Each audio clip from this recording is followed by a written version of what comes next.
Bah, je vois beaucoup de dames et de monsieur et d'enfants, filles et garçons, qui regardent des tableaux. Il y a des musiques, des gens qui parlent dans leur bureau et il y a un musée dans la maison. Comme dans la maison.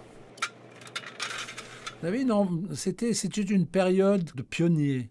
Il fallait attirer le public français. Il n'y avait pas encore autant d'éditeurs. Il n'y avait pas un seul film coréen sur les écrans français. Présenter des choses qu'on ne pouvait pas voir ailleurs. Le public était très intéressé, étonné par la culture coréenne, mais très peu habitué. Voilà, c'était vraiment les débuts de la culture coréenne en France. Les premiers pas, je dirais. Voilà. Le centre a été initiateur de beaucoup de projets, notamment dans le domaine du cinéma en 1993, pour la première fois dans l'histoire des relations culturelles franco-coréennes. Une grande rétrospective de 85 films coréens a eu lieu au Centre Pompidou pendant 3 mois.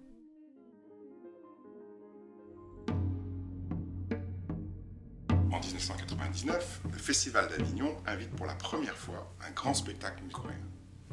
D'une durée de 4h30, il est programmé à la carrière du Boulbon et touche un très vaste public français. À partir de là, le thème de la musique traditionnelle va irriguer sous différentes formes les échanges culturels.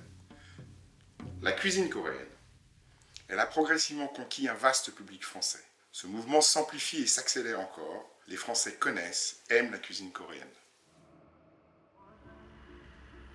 Donc Hallyu qui touche la France, Hallyu qui s'était développé auparavant en Asie et dans d'autres pays, mais qui en France va se manifester de manière très nette en 2011, où la K-pop a été programmée 2 soirées au Zénith. Les 2 soirées font le plein, un grand succès. Le mouvement va se perpétuer et s'amplifier ensuite. Et d'ailleurs, le Centre culturel a organisé pendant des années des concours de K-pop. Ce courant musical a un très très fort potentiel auprès du jeune public.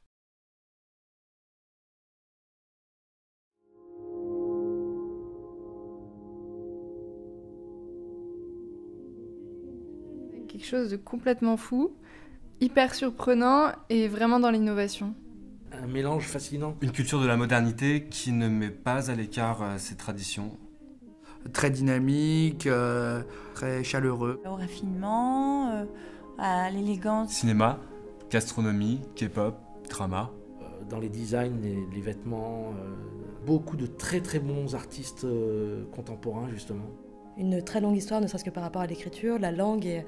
Plein d'enthousiasme, spontanéité. Une bonne programmation artistique, musicale. Des concerts de K-pop, des activités pour les jeunes aussi. Qu'on voit ce qu'on ne pourrait pas voir dans un petit voyage. Découvrir la Corée d'une manière différente. Ça me fait rêver.